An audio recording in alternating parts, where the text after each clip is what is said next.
So today we will study about voice. तो बेटा voice पढ़ने से पहले हमें एक टर्म होती है ग्रामर में ट्रांजिटिव वर्ब, इसका पता होना चाहिए। ठीक है, ट्रांजिटिव वर्ब कौन सी वर्ब होती है?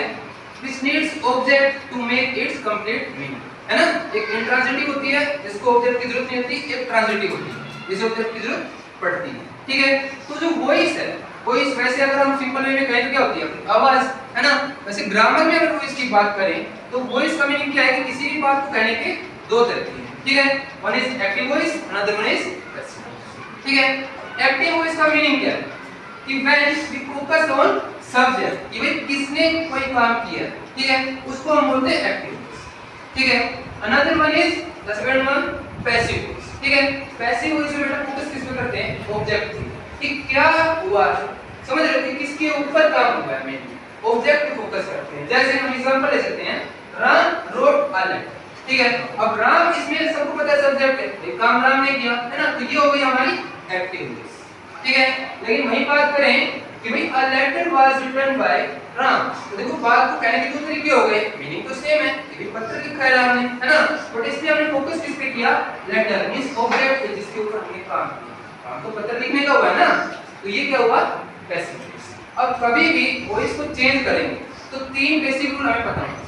फर्स्ट वन इज कि भाई we always use V3, means जब चेंज करते हैं तो वर्ब के हमेशा थर्ड फॉर्म यूज होता है। Okay, the second one is use by preposition, मतलब जब भी आप कोई चेंज करेंगे, सब्जेक्ट को ऑब्जेक्ट की जगह ले जाएंगे तो उससे पहले आपको बाय प्रीपोजिशन यूज करनी है, मेजर लेके कहीं कहीं दूसरी प्रीपोजिशन यूज होगी।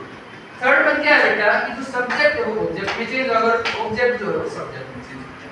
ठीक है, याद रखना, देखो यहां भी हो रहा है, राम है सब्जेक्ट, ये ऑब्जेक्ट की जगह चला गया, लेटर जो था वो यहां। ठीक है, ये तो हो गए इसके बेसिक। अब फर्स्ट ऑफ ऑल हम बात करते हैं प्रेजेंट टेंस से शुरुआत करते हैं वॉइस को चेंज करने की।